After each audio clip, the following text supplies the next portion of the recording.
It's now nearly 4 minutes past. We'll get going.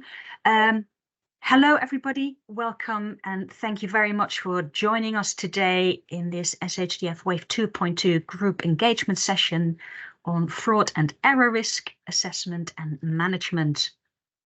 Just so you know, we have started the recording of this session. My name is Karen Klomp. I am the Project Assurance Mobilization Lead at the Delivery Partner, and I'm very pleased to chair this session for you today.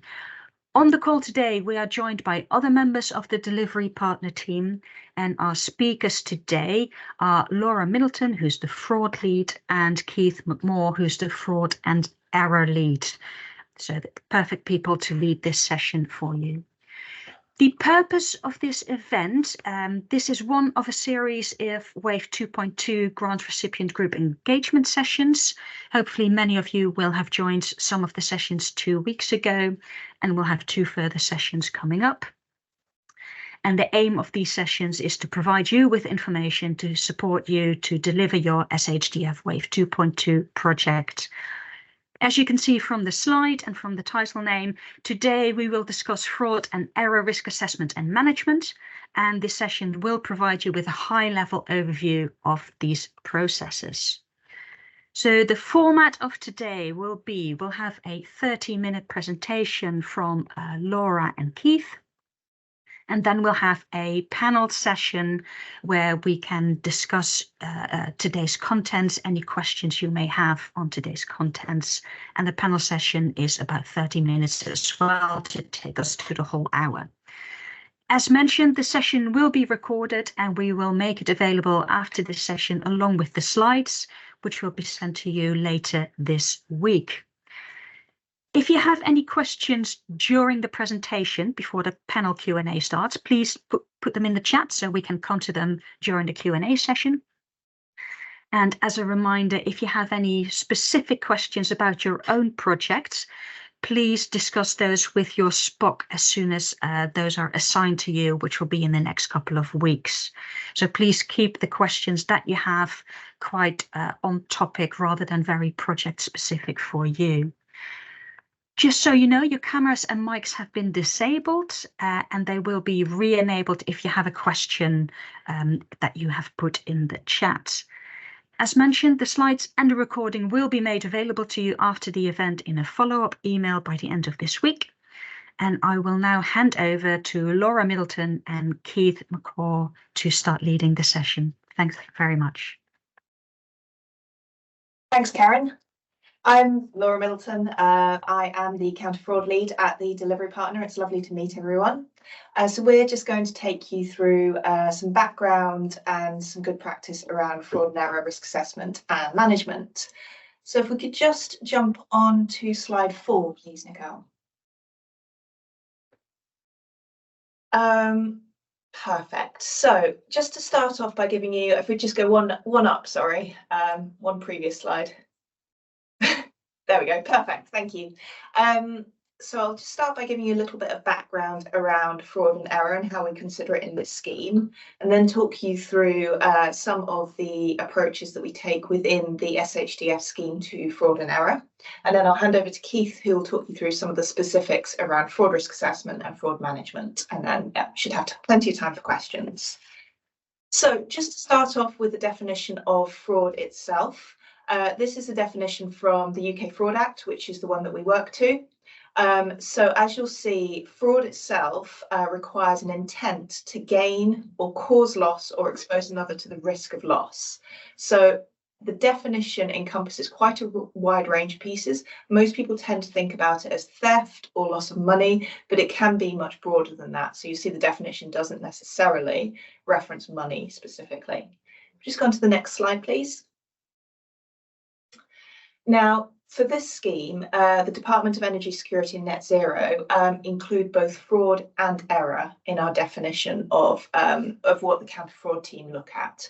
And the reason for that is it's not always easy to establish the intent that sits behind fraud. So we see a lot of cases on this scheme where it's really not clear whether someone was acting intentionally or whether it was simply an error. So our definition includes both fraud, as defined in the Fraud Act, and error, which lacks that intent. And as it says on here in our definition, error can still be due to unacceptable negligence. So it's not just necessarily a very basic. So that will be important as we work through some of our next slides. So if you move forward one, please.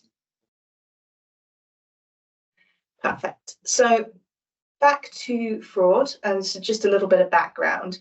When we're talking about fraud, we normally refer to the fraud triangle. And this is helpful just to think about the different fraud risks that might face you as you're working through this scheme. So in order for fraud to occur, and this is fraud in the specific legal definition, there needs to be opportunity, motivation, and some kind of attitude or rationalization that that's okay. And we've included a few different examples of the types of things we see when we see fraud occurring. I won't walk through all of these, but to give you an example, we might have an opportunity that arises because there are really poor controls in place and it's quite easy to perpetrate a fraud. Someone might be motivated to do it because they need to achieve certain KPIs in order to keep their job. There's a motivation there. And they might rationalize it by thinking that everybody else is doing it, there's a gap in controls, this isn't really that bad. So we see all of those in place when there's fraud. Generally, when there's error, we lack some of those attitudes and rationalizations. So someone isn't doing it deliberately, so they might not be deliberately rationalizing it in quite the same way. Next slide, please. Right, so just to introduce you to who we are as a delivery partner counter-fraud team. Got myself and Keith, who are here in the room with you today. And we also work with Omar, who is our fraud risk senior associate. So the three of us work with all of the SPOCs and grant recipients to help to manage fraud and error across the scheme. And ultimately, our role is to protect the scheme and to make sure that the money is being used as intended and is achieving the objectives of the scheme. That's fundamentally why we're here. We work with a number of other teams who do things like controls testing, fraud analytics, site visits, all sorts of things that you'll meet across the course of the work, but we're the central counter-fraud team. Just go on to the next slide, please. So what is it that we actually do as a team? There's a number of different pieces where you might interact with us. So just to draw out a few of these, if I take the middle two hexagons to start with, grant recipient eligibility checks, grant recipient FTD checks, financial due diligence. So as you were applying to the scheme, one of the things that our team did were a number of checks to make sure that applicants were who they say they were. That's very standard in government. We continue that eligibility as the scheme progresses, and that's primarily around whether the houses and the measures are eligible for the scheme in terms of the scheme rules. So we do that through a range of different testing, but a lot of that is data driven, and we'll come on to some of the submissions that you're making later. We will also review and provide feedback on your fraud risk assessments, and again, we'll touch on that later. And where you have fraud management plans in place as well, those aren't a requirement of the scheme, but we're very happy to take a look at those too. We do regular payment testing, checking back to evidence.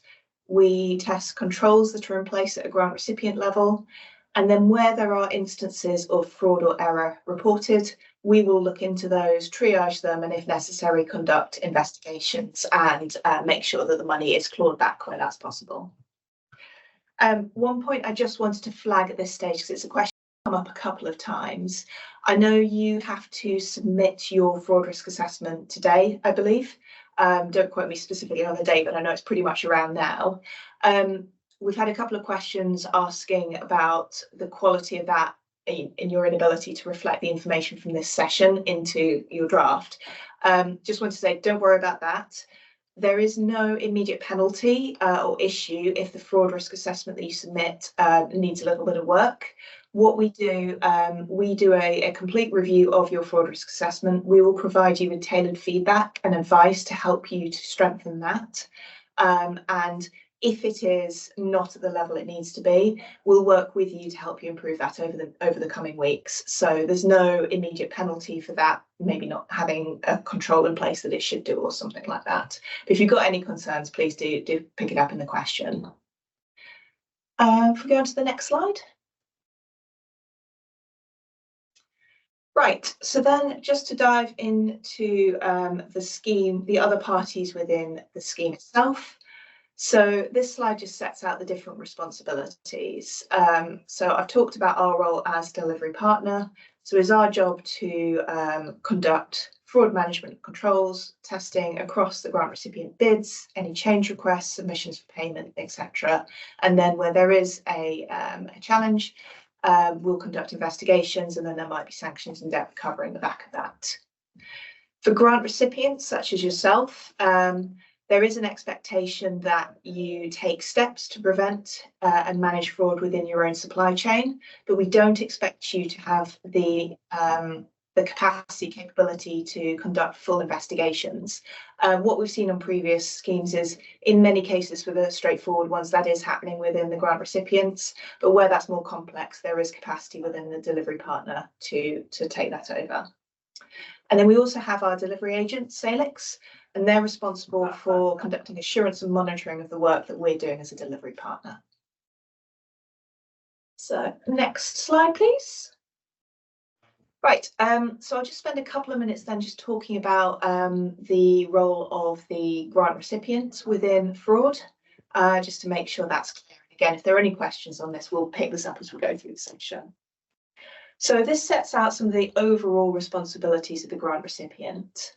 So first of all, it's conducting relevant due diligence to make sure that both the installers and the households meet the scheme's eligibility criteria. And what we tend to see is a number of different controls in place within a grant recipient to manage that process. There's then a requirement to have sound administration and audit processes, including internal financial controls to safeguard against fraud. Generally, those will be something that's in place across a grant recipient's organisation anyway, and they'll be adapted to make sure they're picking up the risks associated with the scheme.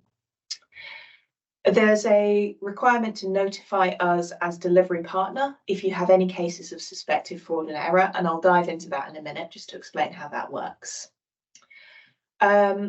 Then we have the fraud risk assessment. Again, we'll go into that in a little bit more detail, but there's a requirement for that to be in place at the beginning of the scheme. Fraud management plans are not a requirement. Again, we'll talk you through what one of those looks like. They are good practice, but they're not a requirement under the scheme rules. And then finally, as part of your wider monthly reporting submission, there is a tab that enables you to provide relevant information on instances of fraud and error that have occurred. And again, that's something that we use to conduct some of our work and analytics. So if we just go on to the next slide, I'll talk about some of that reporting then. So as I say, the monthly submission of fraud and error information means that you're able to tell us about any risk of fraud, so any fraudulent activity or any errors that have occurred. That helps us to understand what's affected the scheme, and it is something that we're required to report upwards to the Cabinet Office every quarter. They measure the amount of fraud affecting government. The fraud and error report is part of your wider monthly submission, so you'll see a tab in there for that, and that comes through on the 10th working day of the month and should cover the previous month's information. If there's any questions about that, the SPOC should be able to answer it, and they're able to escalate through to us if you've got any concerns or issues, or you're not sure whether something should be submitted or not. Generally, we encourage people to be as inclusive as possible in their reporting. I'm conscious that when we're talking about fraud and error, if you've got, a rounding error of a couple of pence, we absolutely wouldn't expect to see that reported. But any significant error and any cases of fraud, regardless of materiality, should absolutely be included within this report. Next slide, please. So what happens if you have a suspected case of fraud or error? So as I said, absolutely make sure it's included within that monthly report. But especially for cases of fraud or anything that feels very significant error-wise, we do ask that you notify the delivery partner, it says immediately here, as soon as is practically possible, and you can do that through your SPOC. That just allows us to triage things. It may be an instance that we're aware has maybe happened elsewhere, so we can immediately help you to respond to that. And it allows us to do some triage and work with the delivery agent to determine what, if any, actions we need to take place. We ask that you do also record that, as I say, on the monthly reporting spreadsheet, and you continue to notify us if there's any more information that comes to light or as things progress, and you can do that through your SPOC as well. The other piece that we suggest is having a look at your fraud risk assessment. So where you've had a case of fraud or error, it may be that you need to add a new risk onto your fraud risk assessment. You might want to update your assessment of the risk. Something might be more likely or have a higher impact than you previously assessed it. It's good practice to keep updating that.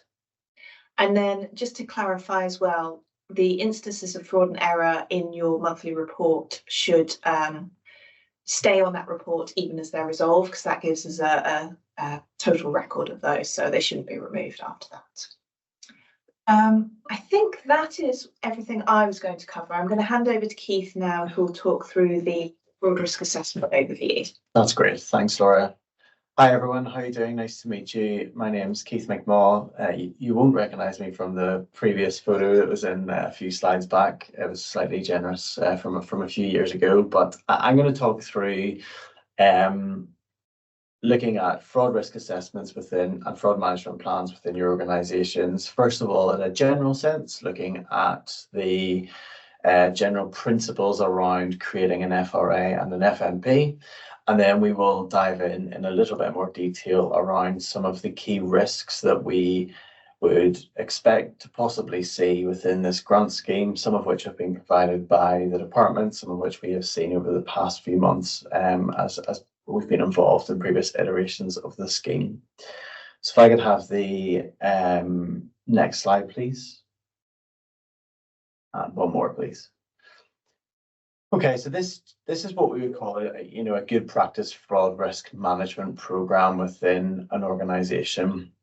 And you'll see there that a fraud risk assessment is absolutely part of that. So forgetting about the scheme itself, in general, well-running organizations, we would expect to see good fraud risk management such as this. So it starts really with your governance, and that's your fraud policies and your procedures, making sure that those are formally documented and then communicated with relevant individuals within the organization. A key part of that is making sure that everyone understands the roles, responsibilities, the lines of reporting, the accountabilities in relation to fraud risk. The last bit we have there is around a top-down approach to good fraud management. We typically say that where there is good fraud risk understanding at the more senior levels within an organization, that does tend to flow down throughout the organization and create a good culture in relation to fraud risk management. So once you have those governance processes in place, the next step is your fraud risk assessment. And we'll come into what that actually looks like in a little bit more detail soon, but it really formally documents what you understand as an organization to be your fraud risks and where they sit within the organization. So it'll cover both the internal risks within the organization and the external risks within the organization. And then key to that will also be then the controls that you will put in place and formally documenting the controls in place in order to mitigate against the risks that have been identified as part of your fraud risk assessment process. In terms of, so once you've done that, you've identified the risks in your fraud risk assessment, you've designed and implemented the controls in terms of your fraud prevention techniques. What we typically would see then would be proactive fraud detection activities within organizations. So this is trying to identify where fraud may slip through the net despite having the controls in place. So it may look different in different organizations. Internal audit may be part of that, where testing is conducted on a regular basis in order to identify any issues. You could undertake some suspicious activity monitoring, potentially using use of data within the organisation to identify suspicions or red flags that may identify that fraud may have occurred. And I suppose key to all of this then is a fraud response, which is going to be part of a fraud management plan. So whilst that is an FMP, whilst it's not part of the scheme rules to submit one of those, you know, as Laura said, we do recommend that one is created. There may be one in place within your organisation anyway, but a key part of that document is a fraud response. So fraud has been identified, an incident has been identified. This is a checklist of the processes that take place in order to respond to that fraud. So who is responsible for investigating it? Where are the lines of responsibility? How are you going to manage conflicts of interest, etc.? So that's a high-level overview of the entire fraud risk management process. If I can have the next slide, please. Okay, so fraud risk assessment then. This is the guidance really that would be accepted for public sector in order to create a fraud risk assessment. So that this fraud risk assessment core discipline, there's a link to each of these guidance documents at the end of this slide deck, which you'll get at the end. But basically, as I said, it basically looks at identifying, first of all, and then evaluating the risks in place within an organisation, and then doing the same for the mitigating controls, identifying and evaluating the mitigating controls, and then understanding the limitations of those controls. And once you do that, you will then be left with a residual fraud score, which you'll have seen within the template that has been provided to you by the department. So the template that has been provided builds all of this in. So you'll have seen within there an identification of risk. You'll have seen a place to formally document your controls, and then you'll find a column for your residual risk, and that is how likely do we think that regardless of these controls that are in place, that a fraud may still occur. Next slide, please. In terms of some of the principles of a fraud risk assessment, we said it again, it's a proactive document, it's a preventative measure aimed at proactively identifying and understanding where your vulnerabilities lie. We do recommend that it's completed by a suitably experienced member of staff. So that's in two ways. One, someone who understands your organisation. Laura and I couldn't easily come in and prepare a fraud risk assessment for your organisations because we don't know them like you do. You will know where the risks lie. You know where your vulnerabilities lie. You have the previous experience of potentially delivering other such schemes. So you'll know where the vulnerabilities lie. And we also say that it should be someone who understands, yes, the organisation, but specifically the fraud risks and controls of that organisation.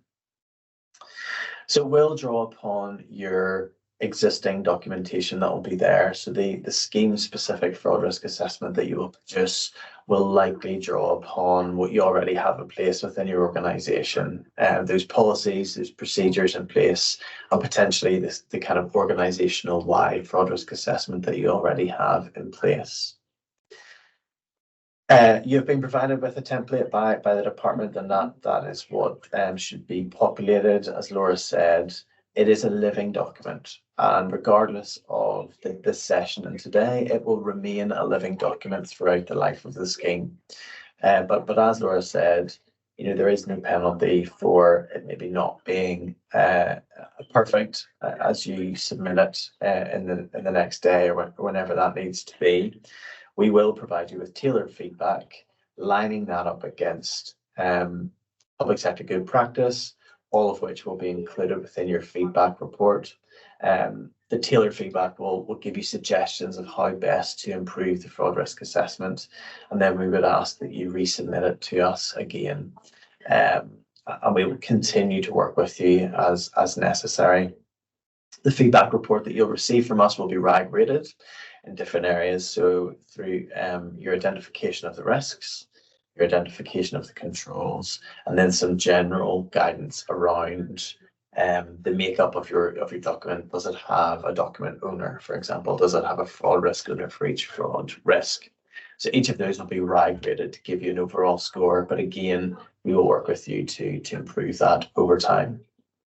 Next slide, please. Again, this is really just saying what we've said before. Okay, so it's identification of inherent risks. So this is the risk in place in the organization as if there were no controls in place. So you identify those risks, then you consider the controls, and then you consider the residual risk after those controls are undertaken. Next slide, please. Okay, so this is getting more specific now in relation to the scheme. And you, like I said, you will know your organization much better than us. However, the department have pulled together some prompts for some risks that you may see within your organization, some fraud risks that you may see within your organization. So there's 5 pillars that typically we would see, and they shouldn't be any surprise to you because they typically will follow some of the scheme guidance that is already out there. But in terms of, you know, the kind of scheme administration at a very high level, it's making sure that funding is being allocated and spent in line with requirements, making sure that it's compliant with eligibility within the scheme, and also compliant with law. There's a piece there around conflicts of interests, you know, making sure that those are managed effectively within an organization. So some of those more higher level risks within the organization. The next pillar then relates to the kind of ultimate beneficiary, making sure that, you know, properties, individuals who are benefiting from the scheme are legitimate, they're acting in good faith, ensuring that there's no conflicts of interest there. In terms of the property, again, first of all, does the property actually exist? You know, we would expect that the grant recipient has controls in place to ensure that, you know, UPRNs are validated, making sure that we know that the property actually does exist, first of all. We have seen it where they don't exist, so it's a great starting point to make sure the property exists. Then, is it eligible for the scheme? Following the scheme eligibility criteria, what controls, what tests are in place to make sure that that property is actually eligible. Exactly the same for the measures in place. Do they meet the required standards? Are they eligible for the scheme? Is it appropriate for the property? And then at the end, it's verifying and validating the actual existence of those measures, that they were put in place and they were done so appropriately. Finally, then looking at the installer and supplier, making sure that it's a legitimate company, what due diligence has been done on those organizations to make sure that they are legitimate and they are eligible to participate in the scheme. Are there any conflicts of interest between your procurement team or the grant recipient's team in any way and that supplier or installer? Trustmark is a good way, and you'll have seen Trustmark being mentioned before, but, you know, making sure that installers and suppliers are Trustmark registered is very important to the department. So it's making sure that that registration has been completed, due diligence on an installer has been completed, and then each measure then is being added to the Trustmark register as well by the installer.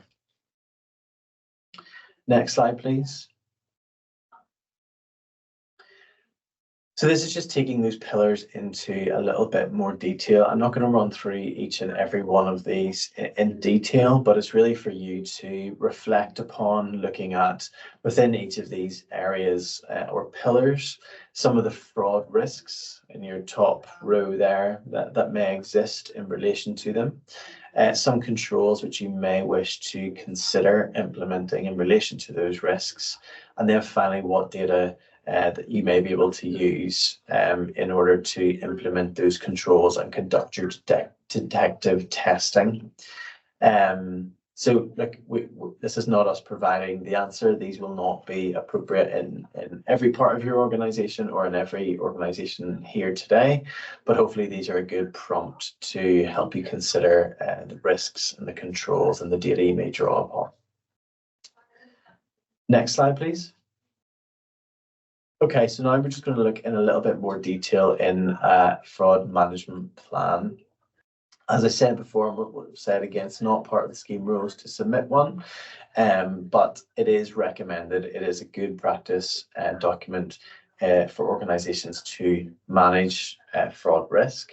So therefore, we thought we would go into it in a little bit of detail.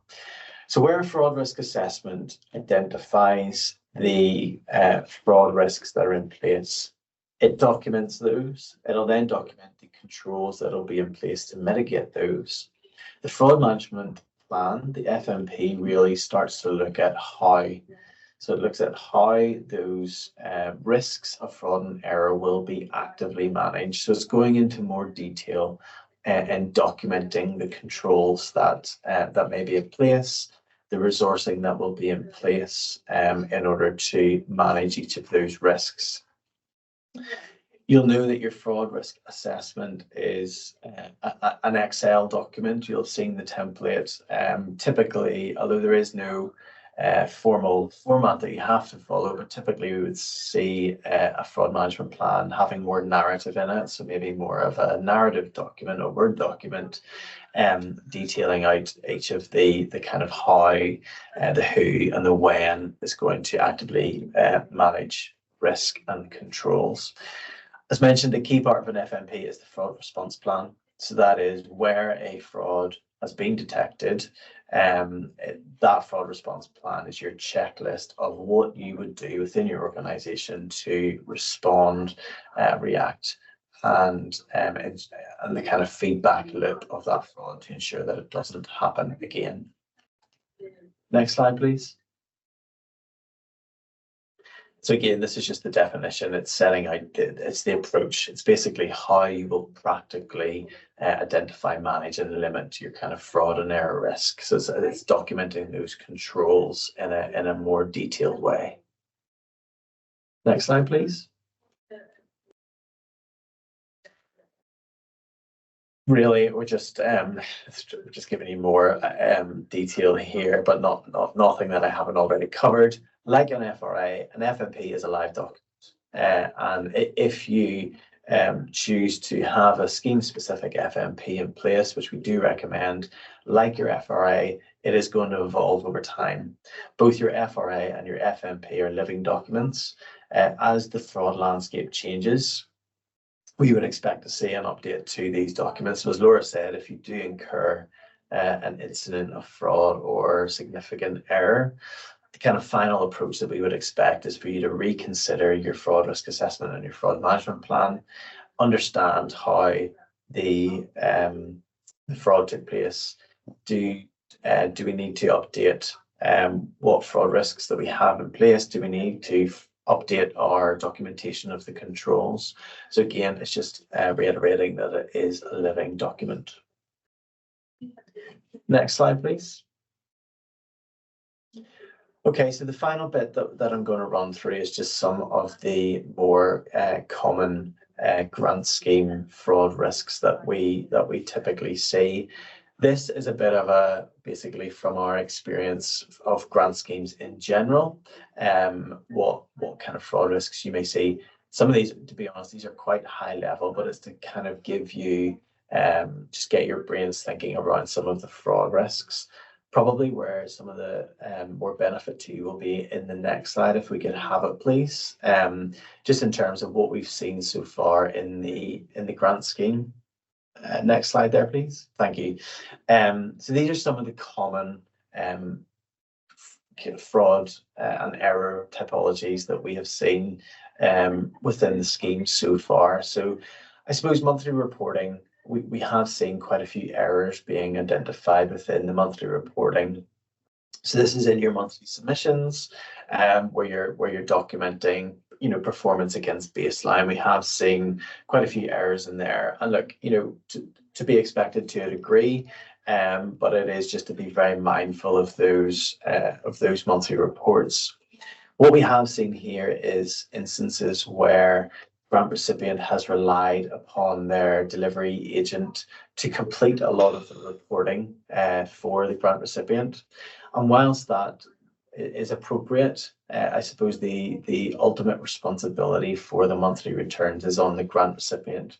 So we would expect a degree of QA review over those monthly returns before they are submitted. Another area that we've seen is the adjusting of baseline information without the appropriate approval being in place to make performance appear to be in line with what would be expected. We do have testing to pick this up, and we do identify where baseline changes have been made. So that's just another area to be mindful of.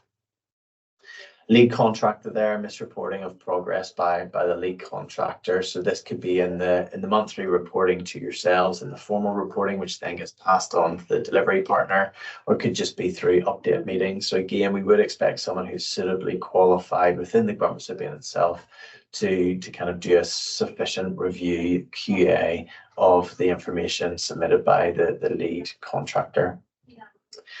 An obvious one, but use of funding for ineligible purposes. So as Laura said earlier, we are continually testing for ineligible spend, but I suppose the ultimate onus before it comes to us is on the grant recipients, is making sure that the properties are eligible to begin with, making sure that the measures are eligible and in existence and costed appropriately and validated that they do actually exist, and making sure that there's no ineligibility around your installers or suppliers, no conflicts of interest there. They're Trustmark registered, so it's making sure that funding is used for ineligible purposes at all time.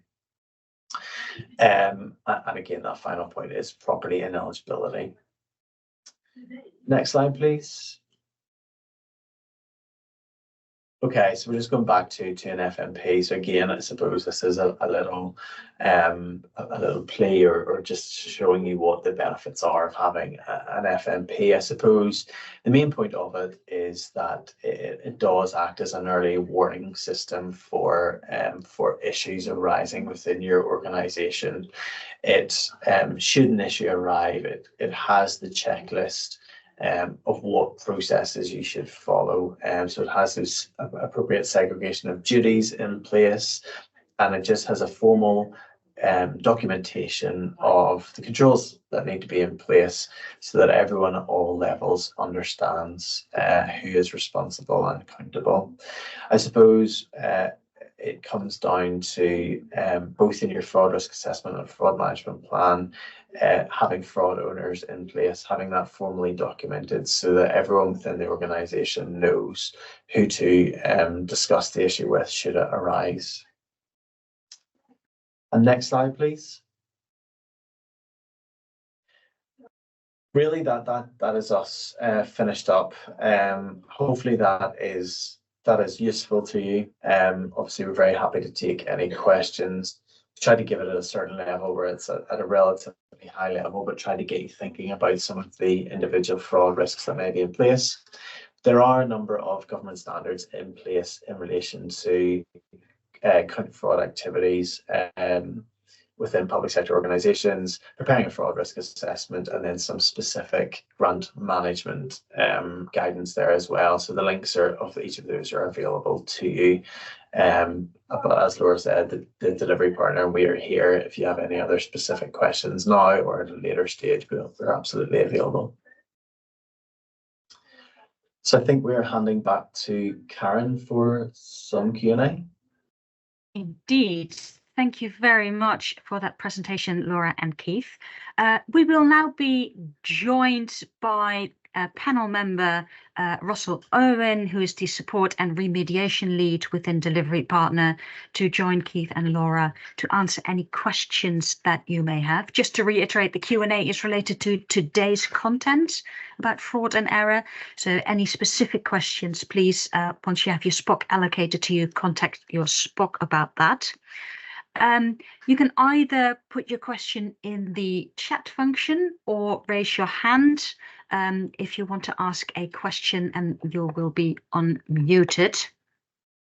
And if you have any connectivity issues, if we unmute you, please do put it in the chat and we can see what we can do.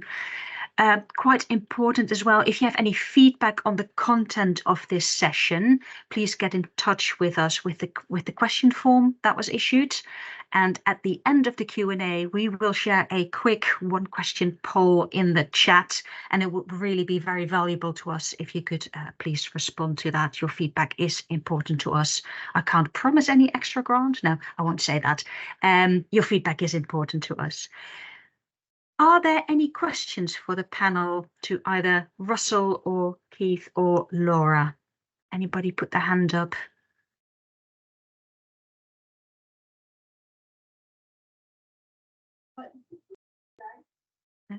Everybody's completely au fait with fraud and error management.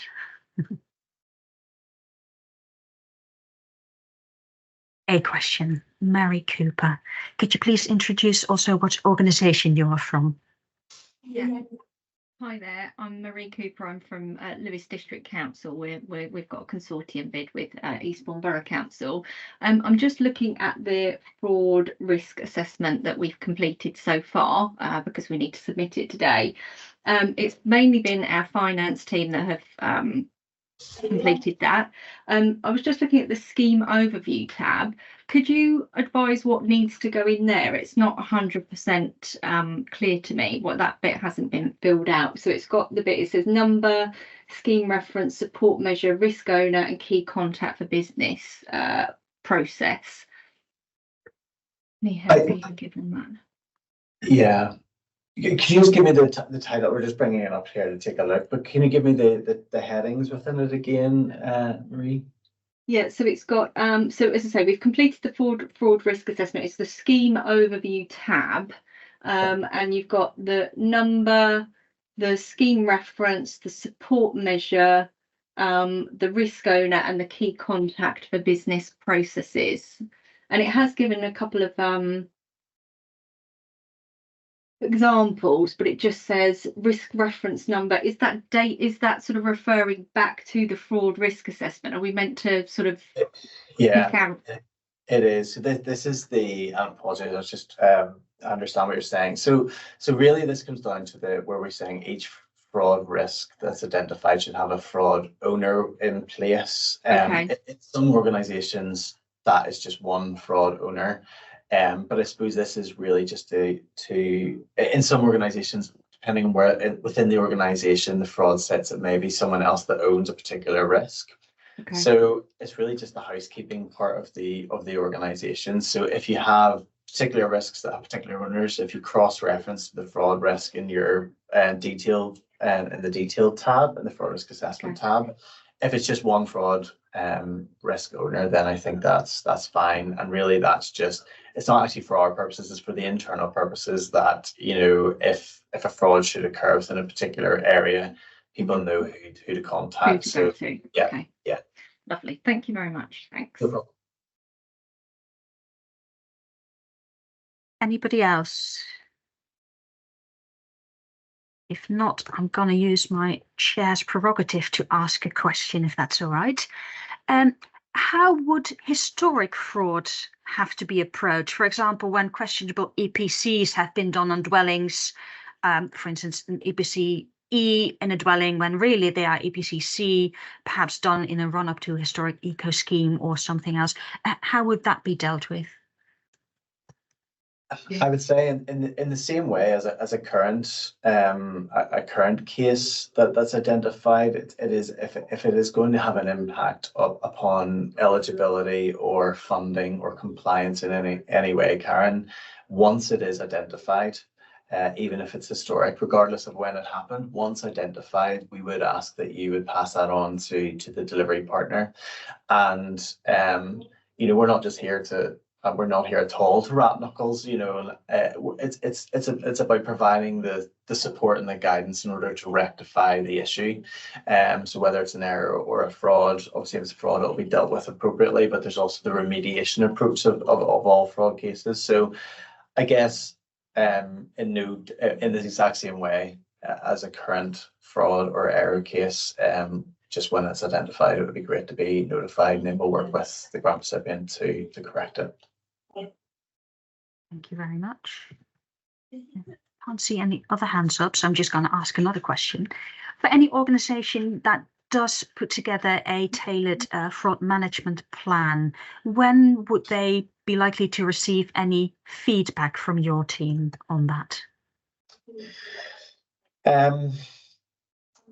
I mean, it is a relatively, I don't want to overpromise, but it's a relatively quick, process. We try, we do try both for the FRA and FMP to get the tailored feedback back to the grant recipient.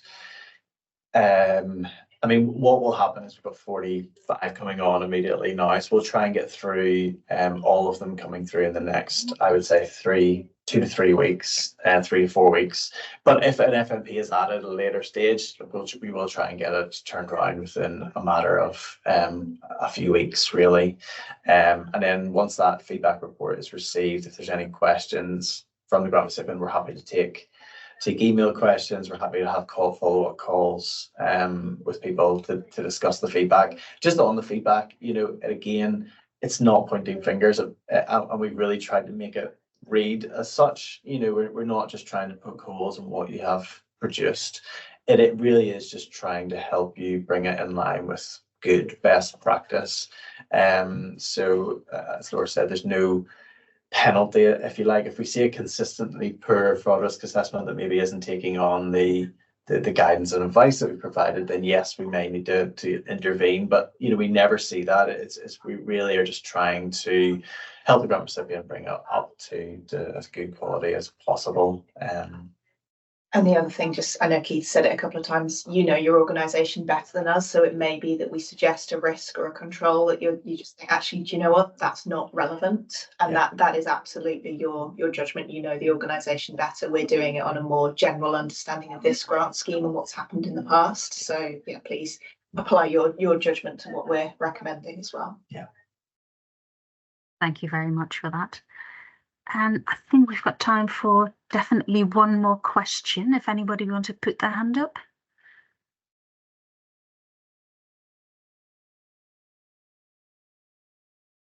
Somebody's still coming into the session. Rafe Bertram.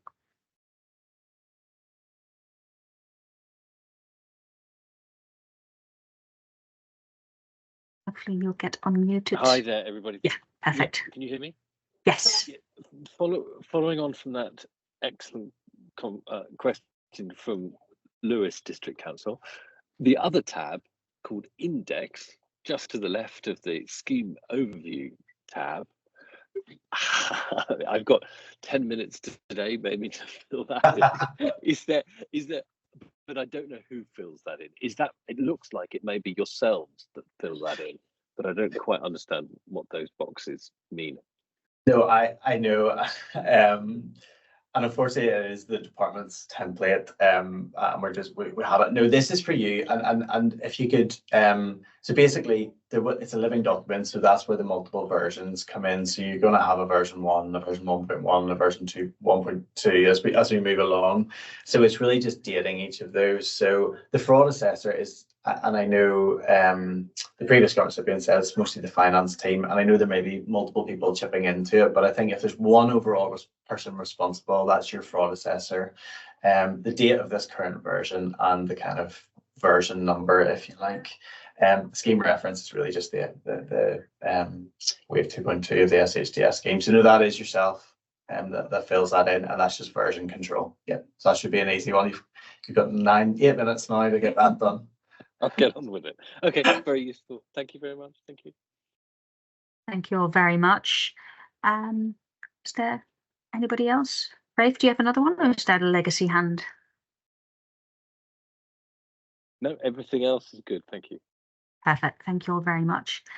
then I'd like to take this opportunity to thank our speakers, Laura Middleton and Keith McCall. And thanks, Russell, as well, for being on the panel. As you will have seen, my colleague just put the poll in the chat, and it would really help us if you could put your response in. It is a one-question poll, so hopefully shouldn't be too onerous, less onerous than the document just discussed, which is a good thing. So yeah, before you leave, please do fill out the poll, and I will thank you for your time and attention today. And as mentioned, we will share the slides and a recording with you later this week.